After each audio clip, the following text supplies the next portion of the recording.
जन्म, येशू ख्रिस्ताचं मरण आणि येशू ख्रिस्ताचं पुनरुत्थान हे फार महत्वाचं आहे. हालेलुया. आपण बघूया की येशू ख्रिस्ताचा जन्म झाला आणि त्याच्या अगोदर त्याचा जन्म का घ्यावा लागला. हालेलुया. आपण वचन काढूया यशायाचा 59 अध्याय आणि 2-3 वचन आपण काढूया.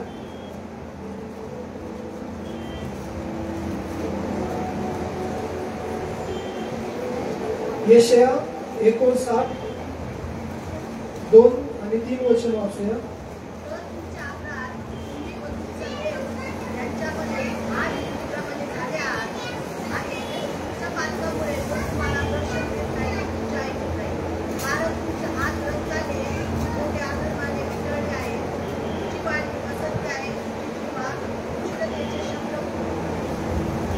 हालेलुया. ते वचन आपण पुन्हा एकदा वाचूया. तर तुमचे अपराध तुम्ही व तुमचा देव याच्यामध्ये आड भिंतीप्रमाणे झाले आहे. तुमच्या पातकामुळे तो तुम्हास दर्शन देत नाही, तुमचे ऐकत नाही. कारण तुमचे हात रक्ताने, तुमची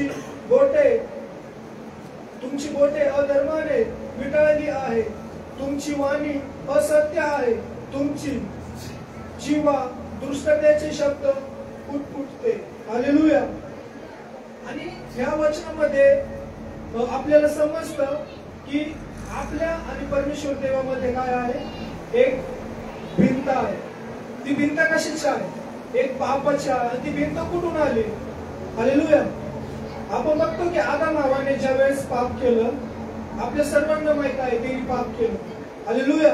आणि आपण लहानपणापासून आपण जसं चर्चला येतो सर्वजण शिकवतात की आदम हव्वाने पाप केलं. हालेलुया. आपण बघतो की जे पाप केलं, जे देवाबरोबर आदम आणि हव्वेचं जे नातं होतं, ते नातं त्या ठिकाणी काय झालेलं आहे, पाप केल्याच्या नंतर तुटलेलं आहे. हालेलुया. त्या अगोदर देवाचं आणि आदम हव्वेचं एकदम छान नातं होतं. देव त्यांच्याकडे यायचा, त्यांच्याशी बोलायचा आणि ते पण देवाच्या संगती चालायचे, देवासंगती राहायचे आणि देवाचं त्यांचं एकदम खूप चांगलं नातं होतं. पण त्यांनी काय केली, एक आज्ञा मोडली आणि त्याच्याद्वारे काय झालं, जगामध्ये पाप आलं. हालेलुया. आणि देवाने त्यांना आदम हव्वे बागेच्या बाहेर काढून दिलं आणि आपण बघतो की त्यानंतर जगामध्ये काय झालं, पाप आलं. हालेलुया. आणि ते पाप जगामध्ये आल्याच्या नंतर जे देवाबरोबर आपलं जे नातं होतं, एक बाप लेकाचं, किंवा आपण देवाच्या उपस्थितीमध्ये जायचो, किंवा जे देव पवित्र आहे तो आपल्या बरोबर राहायचा, आणि ते नातं त्या ठिकाणी काय झालेलं आहे, तुटलेलं आहे. आणि जे पाप केलं, आपण बघतो की ते पाप पूर्ण जगामध्ये आलं. ते पाप पुढे पिढ्यानपिढ्या ते चालत आलं आणि त्यामुळं जसे माणसं जगामध्ये वाढत गेले तसे ते वेगवेगळे कृत्य करू लागले, ते वेगवेगळे पाप करू लागले. आपण बघतो की यशायाचा 59 अध्याय आणि 3 वचनामध्ये बघितलं की वेगवेगळे ते पाप करीत गेले. हालेलुया. आणि त्या पापामुळे देवामध्ये आणि आपल्यामध्ये काय झाली, एक भिंत आली. आधी जे आपलं नातं होतं, जसं आदम हव्वेचं जे नातं होतं, ते त्या ठिकाणी ते पिताचं आणि पुत्राचं नातं होतं. पण आपण बघतो की पुढे आल्याच्या नंतर, पाप झाल्याच्या नंतर त्यांच्या आणि देवाचं जे नातं आहे ते तुटलेलं आहे. त्यांच्या आणि देवामध्ये एक पापाची भिंत उभा राहिलेली आहे. हालेलुया. हालेलुया. आणि आपण बघतो की ती पापाची भिंत असल्यामुळं देव आपला ऐकत नव्हता. हालेलुया. कारण की देव पवित्र आहे, तो पापाकडे बघू शकत नाही. ज्यावेळेस येशू ख्रिस्त मरण पावला, आपल्या सर्वांना माहित आहे की अंधकार पडला. अंधकार का पडला, कारण की देवाने काय केलं, ते समूह फिरवलं होतं. कारण की सर्व सृष्टीचं पाप कोणी घेतलं होतं, येशू ख्रिस्ताने त्याच्या अंगावरती घेतलं. आणि देव फार पवित्र आहे. हालेलुया. तो पापाला बघू शकत नाही.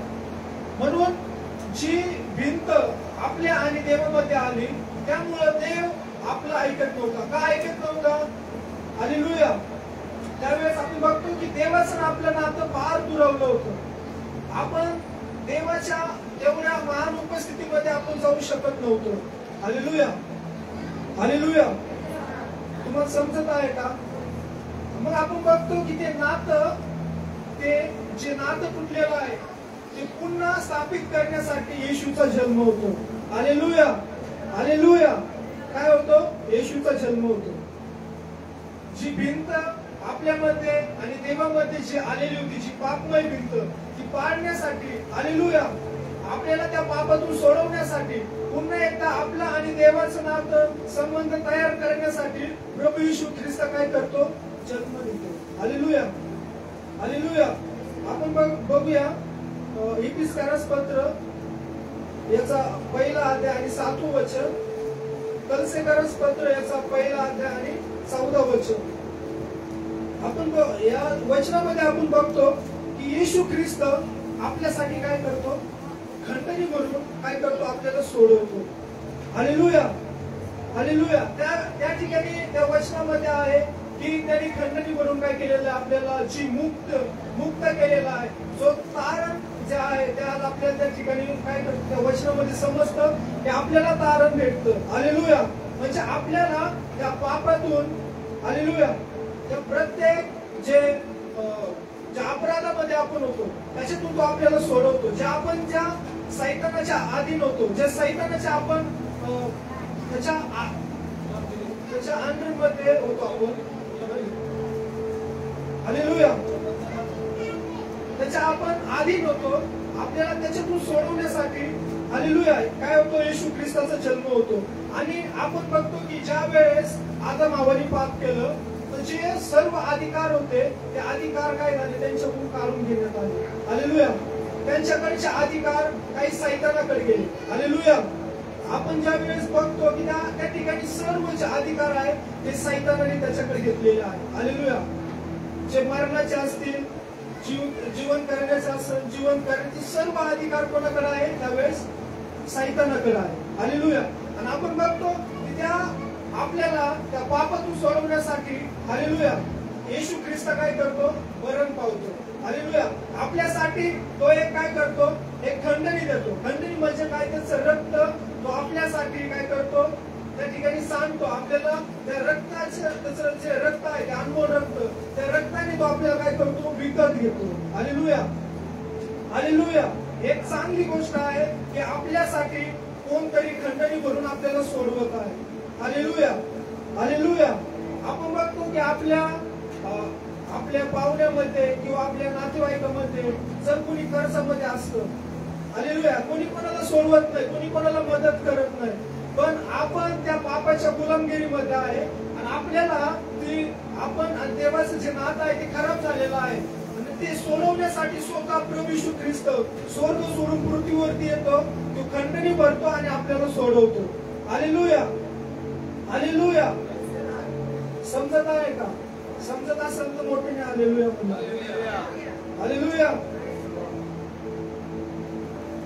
आपण बघतो की ज्या वेळेस येशू ख्रिस्त मरण पावला, तो का मरण पावला? आपल्याला पापाच्या गुलामगिरीतून बाहेर काढण्यासाठी, जे आपल्या आणि पिताच्या मध्ये जी आडभिंत जी आहे पापाची ती पाडण्यासाठी. हालेलुया. आपण बघतो की त्याच्या मेल्याच्या नंतर ज्या वेळेस तो कबरेमध्ये होता, हालेलुया, तो सुख लोकांमध्ये गेला नाही, तो कुठे गेला? आदू लोकांमध्ये गेला. Hallelujah, hallelujah. त्याच्यावरती सर्व मानव जातीचं काय होतं? पाप होतं. आणि आपण बघतो की जुन्या काळापासून, आदम हव्वेपासून तर येशू मरेपर्यंत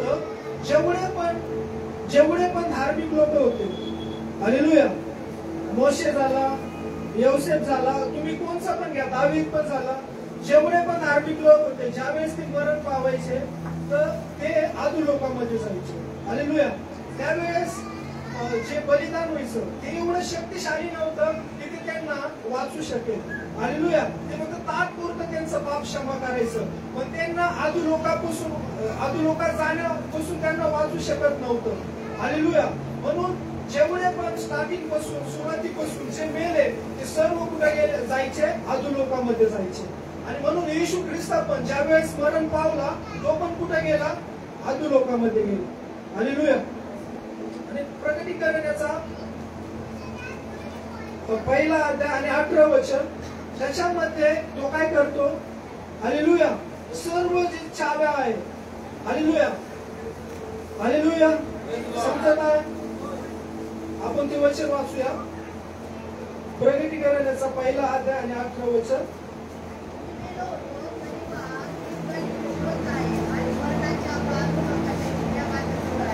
हालेलुया. कोणच्या किल्ला त्याच्या जवळ आहे? हालेलुया. हालेलुया.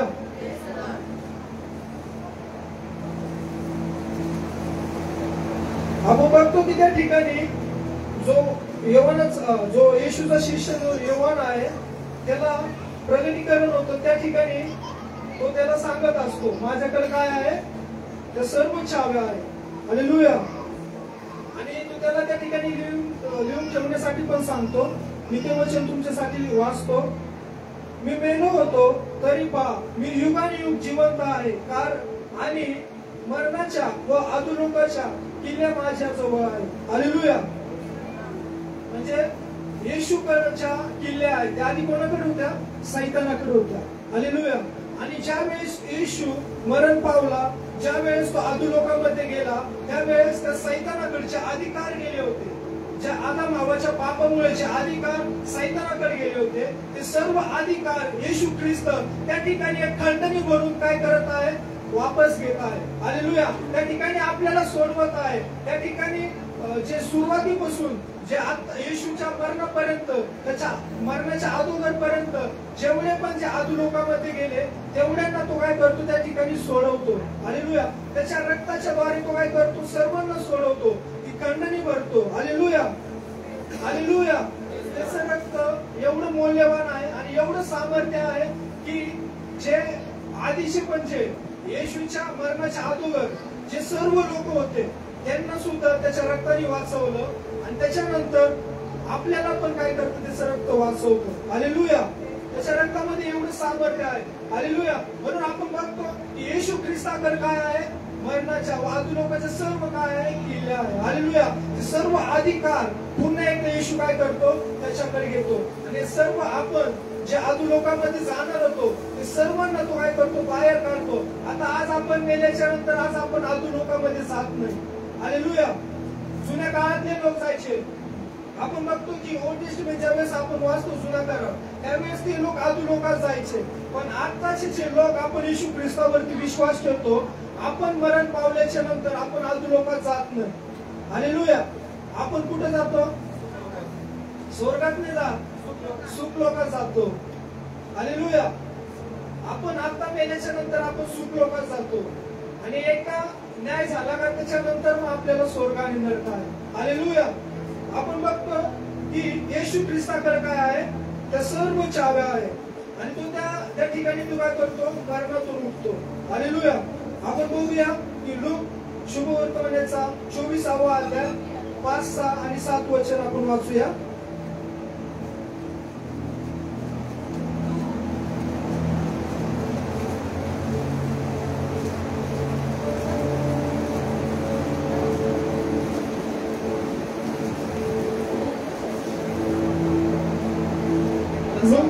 लोक शुभवर्तमानाचा 24 अध्याय 5 ते 7 वचन आपण वाचूया.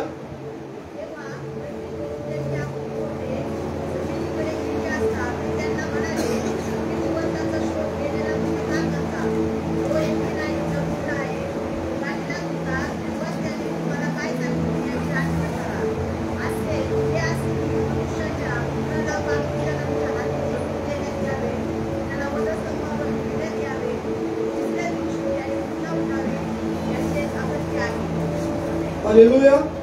त्या ठिकाणी वचन काय सांगतं? तेव्हा भयभीत होऊन त्यांनी आपली तोंड जमिनीकडे केली असता ते त्यांना म्हणाले तुम्ही जिवंताचा शोध मेलेल्यामध्ये का करिता?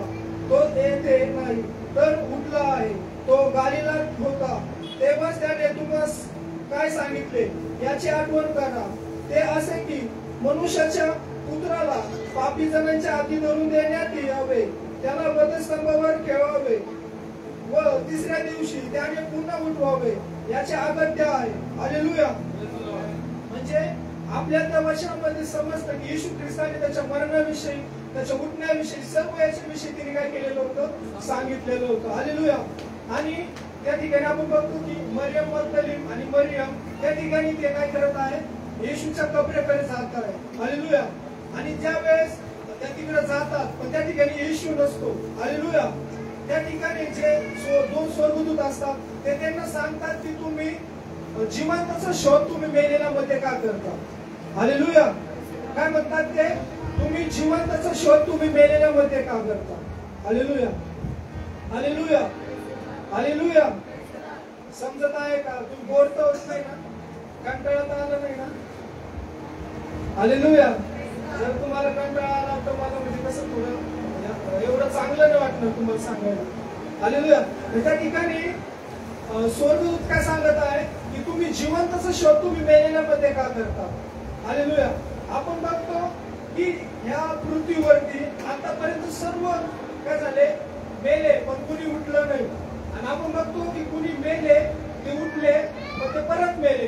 पण येशू ख्रिस्त एक असा देव आहे, एक असा व्यक्ती आहे की तू मेला आणि तू उठला आणि तू जिवंत आहे. हालेलुया. हालेलुया. तो स्वर्गामध्ये असताना तो तुमच्या आणि माझ्यासाठी काय करत आहे, तुझ्याजवळ मध्यस्थी करत आहे. हालेलुया. काय करत आहे, मध्यस्थी करत आहे. अहो ही खूप चांगली गोष्ट आहे की आता आपल्या आणि देवामध्ये जे नातं आहे, ते जी भिंत होती ती भिंत तिने काय केली, पाडून टाकली. आणि आता तो आपलं आणि पित्याचं एक नातं तिने काय केलं, स्थापित केलं. आपलं आणि पित्याबरोबर तिने काय केलं, एक नवीन नातं स्थापित करून आपला आणि पित्याचा समेट केला. हालेलुया. हालेलुया. आपल्याला आपण बाबा हाक मारण्याचा एक आत्मा दिलेला आहे. आज आपण त्याचे पुत्र आहोत, आपण त्याची कन्या आहोत, तो आपला पिता आहे. हालेलुया. हालेलुया. हालेलुया. लूकाचा 23वा अध्याय आणि 45 वचन आणि इब्रिकानस 15 याचा 10वा अध्याय आणि 19-20 वचन. ज्यावेळेस येशू ख्रिस्त ज्यावेळेस मरण पावला त्यावेळेस काय झालं माहितीये का तुम्हाला, जो पवित्र स्थानाचा जो पडदा होता तो काय झाला. हालेलुया. काय झाला, फाटलेला. हालेलुया. बघतो की त्या आधी पवित्र स्थानामध्ये जाण्यासाठी काय नाहीये, आता पडदा नाहीये. आणि दुसरीकडे आपण बघतो इब्रिकानच्या पत्रामध्ये की 19:10 मध्ये की त्या ठिकाणी आपण पवित्र ठिकाणी आपण जाऊ शकतो. का जाऊ शकतो, येशू ख्रिस्ताच्या बलिदानामुळे. हालेलुया. आपण बघतो की आधी आपली काही पात्रता नव्हती, आधी आपली काही लायकी नव्हती. हालेलुया. हालेलुया. आपण बघतो की ज्या वेळेस जुन्या करारामध्ये जे लोक देवाच्या मंदिरामध्ये यायचं तर त्यांना ते पूर्ण नाही का, ज्यावेळेस त्यांना आधी पवित्र स्थानामध्ये किंवा पवित्र स्थानामध्ये जायचं तर ते पूर्ण त्यांना तयार करायचे. ते बघायचे त्यांच्यामध्ये काही चूक आहे का. जर त्यांच्यामध्ये चूक असेल तर ते पवित्र स्थानात किंवा अति पवित्र स्थानात त्या ठिकाणी ते मरण पावायचे. हालेलुया. आणि देवाची उपस्थिती फार म्हणजे एवढी भयानक होती की त्या ठिकाणी कोणता मनुष्य टिकाव देऊ शकत नाही. हालेलुया. बघतो की येशू ख्रिस्ताचं रक्त ते आपल्याला सर्व पापातून काय करतं, शुद्ध करतं. हालेलुया. तो ज्यावेळेस मरण पावला आणि उठला त्याने आपल्याला सर्व पापातून तिने सोडवलं. आज आपण त्याच्या मंदिरामध्ये आज आपण इथं बसलेलो आहोत.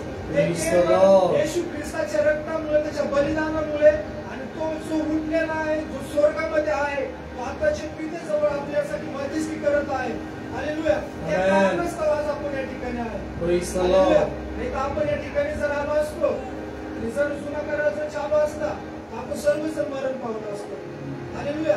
कारण की देव एवढा पवित्र आहे, त्या ठिकाणी एखादा अशुद्ध व्यक्ती किंवा कोणी आला तर तो भस्म होता.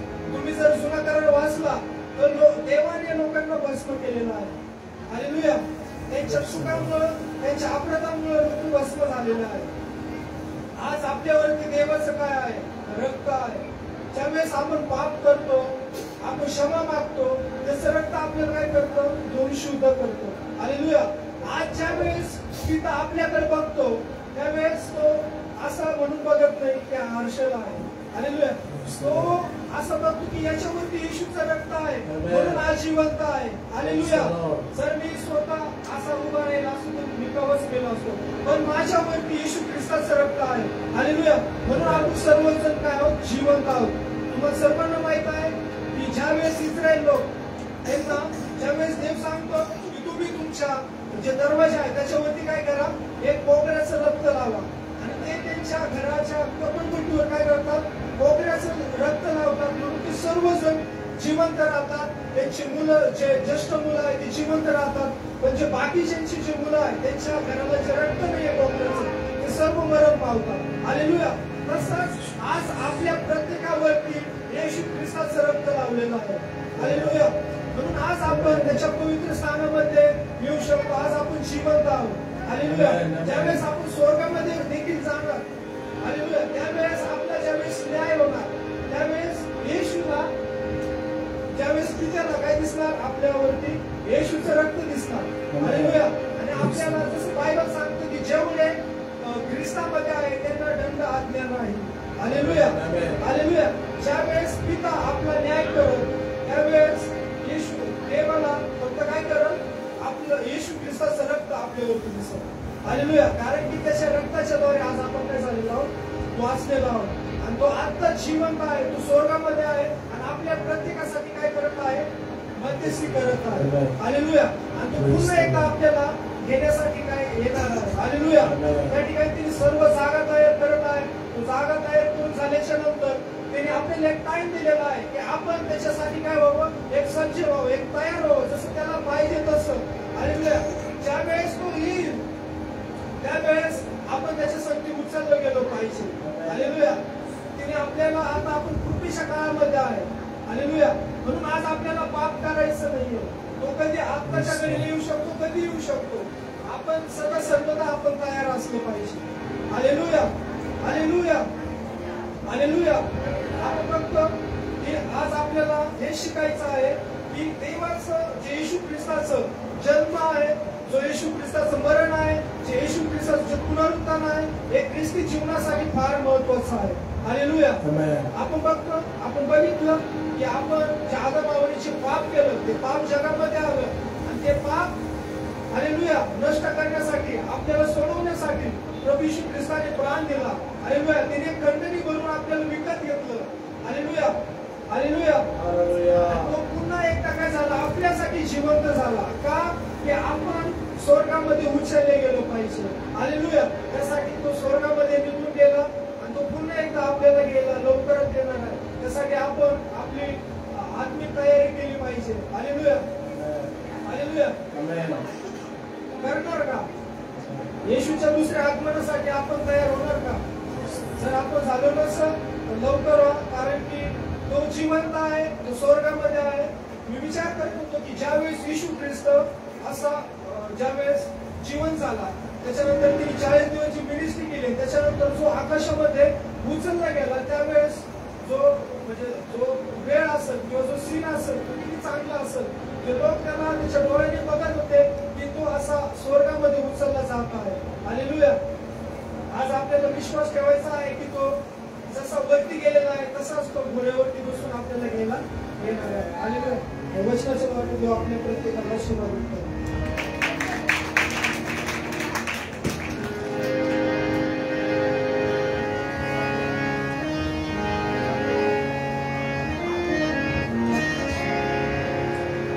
जिस तरह यीशु ऊपर गया, जिस तरह यीशु ऊपर गया, उसी तरह आएगा। बादल पर हमारा यीशु आएगा, बादल पर हमारा मसीह आएगा, यीशु आएगा। बादल पर हमारा यीशु आएगा, बादल पर हमारा मसीह आएगा, यीशु आएगा। बादल पर हमारा यीशु आएगा, बादल पर हमारा मसीह आएगा, यीशु आएगा। दूतों के संग आएगा, संतों के संग आएगा, दूतों के संग आएगा, संतों के संग आएगा। आएगा, बादल पर हमारा मसीह आएगा, यीशु आएगा। सर्वजन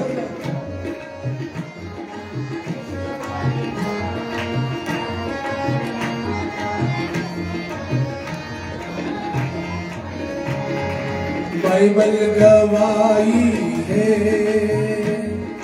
दूतों की वाणी है।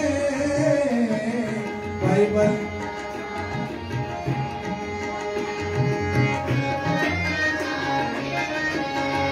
ओ जिस तरह यीशु ऊपर गया, जिस तरह यीशु ऊपर गया, उसी तरह आएगा हमारा यीशु आएगा, बादल पर हमारा मसीह आएगा। हो आएगा